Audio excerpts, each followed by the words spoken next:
Hey everybody! So, summer is quickly approaching and it's finally time to do one of my favorite things I do each year, and that's try to predict the top 10 highest grossing movies of the summer. Domestically, that is.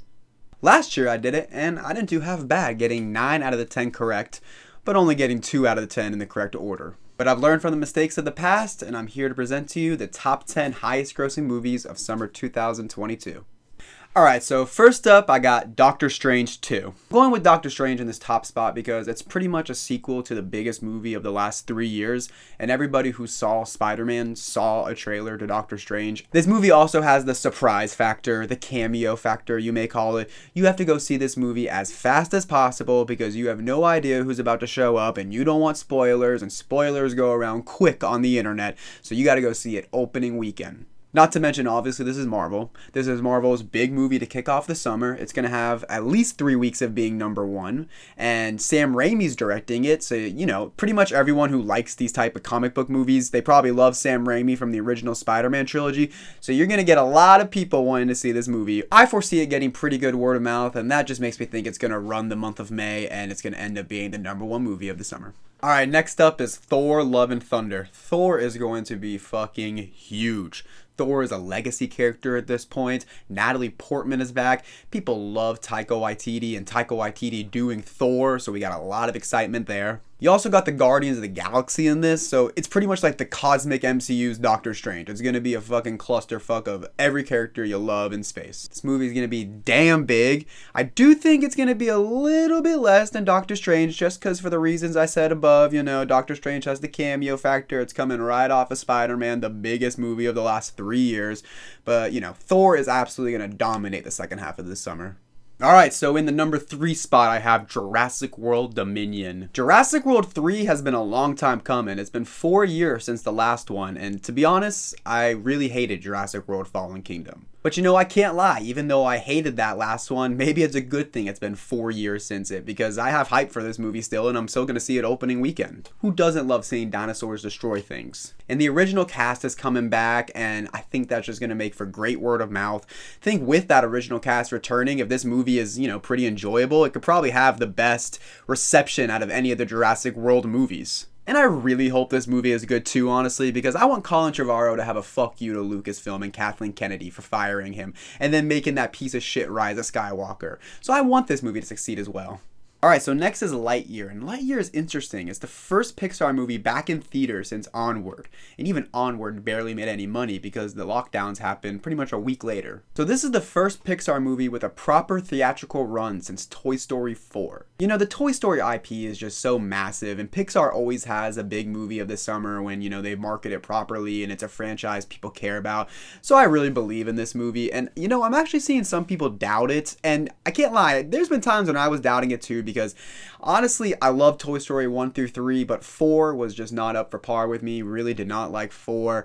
And I'm just thinking like, oh man, another Toy Story, milking the Toy Story, cash cow, let's do it again. But after CinemaCon, I'm hearing a lot of great reactions. Pretty much every person I watched that went to CinemaCon said they cried their eyes out. They saw the first, 30 minutes of it. So after hearing that, I probably will end up seeing the movie, and I think this movie is going to resonate with families. It's going to go to people, unlike another animated movie we'll talk about later, this movie is going to really resonate with the 20-year-olds, the 30-year-olds, pretty much everybody, because, like I said, the Toy Story IP is fucking massive.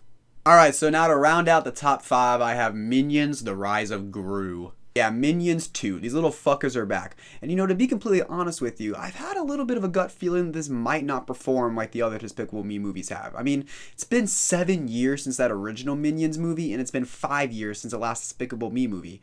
A lot of these kids have grown up. I'm not seeing the Minions around as much as I used to, but the Minions are such a fucking icon to today's youth. You see them all over Universal Studios, and they just have a way of being popular, so I'm hard pressed to bet against them. Now, I saw a few people actually saying Minions could outperform Lightyear, and I have to say I'm very doubtful of that.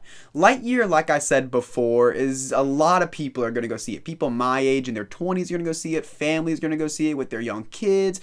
People that, like my parents, that we watched Toy Story when we were young, we could go see that movie. Toy Story and Lightyear are going to resonate with a lot more people. Minions, I think, is going to skew a bit younger, you know? I don't think people my age are going to be interested in Minions at all. The first Minions movie is a joke to a lot of people my age and older, to be completely honest. We laugh about it. It's kind of like the Emoji Movie, but the Emoji Movie did not do what, Minions did. Obviously, Minions is way bigger. So that's why I'm putting Lightyear above Minions, actually. But I'm actually going to be very interested to see the battle between these two animated movies later this summer. Let's not forget, Boss Baby 2 actually didn't do half bad for being a sequel, to the fucking Boss Baby. So some of these younger skewing movies might be more popular. Who knows? It's certainly, the Boss Baby 2 did more than Suicide Squad. I rest my point there. Alright, so to kick off the second half of our list, I got Top Gun Maverick. So, Top Gun Maverick. To be completely honest with you, I haven't really been sure about this in the past. I wasn't sure if the audience was there post-COVID, kind of post-COVID.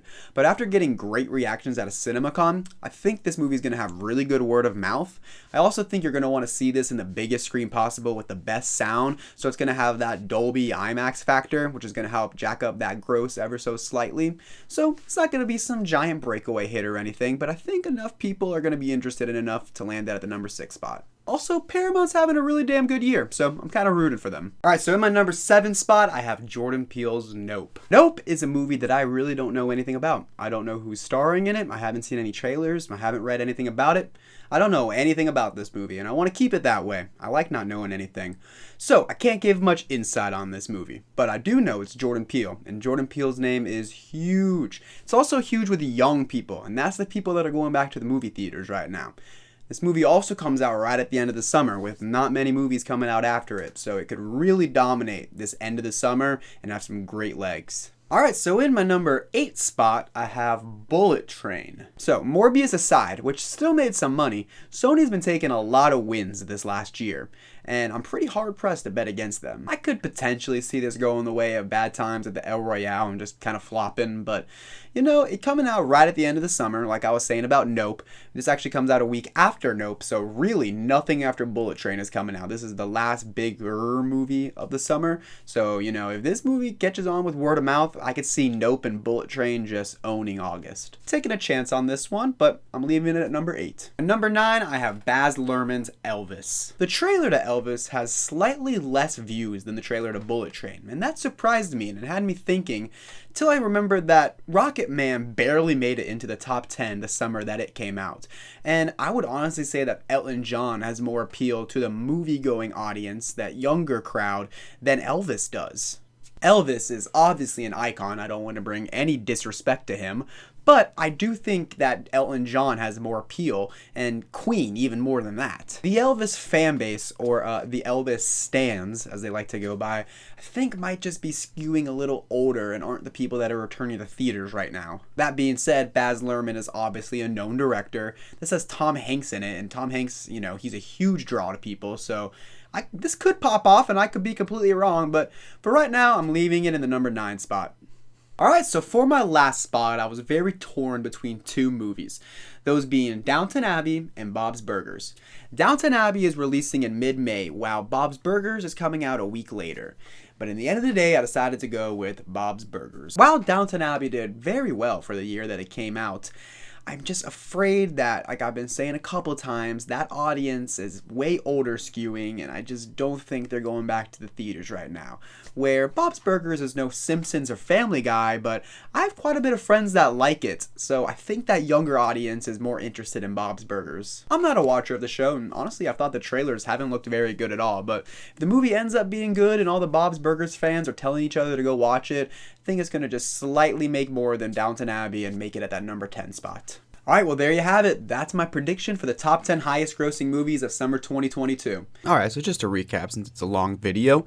In first place I have Doctor Strange in the Multiverse of Madness, followed by Thor Love and Thunder, Jurassic World Dominion, Pixar's Lightyear, Minions The Rise of Gru, Top Gun Maverick, Nope, Bullet Train, Elvis, and then last, the Bob's Burgers movie.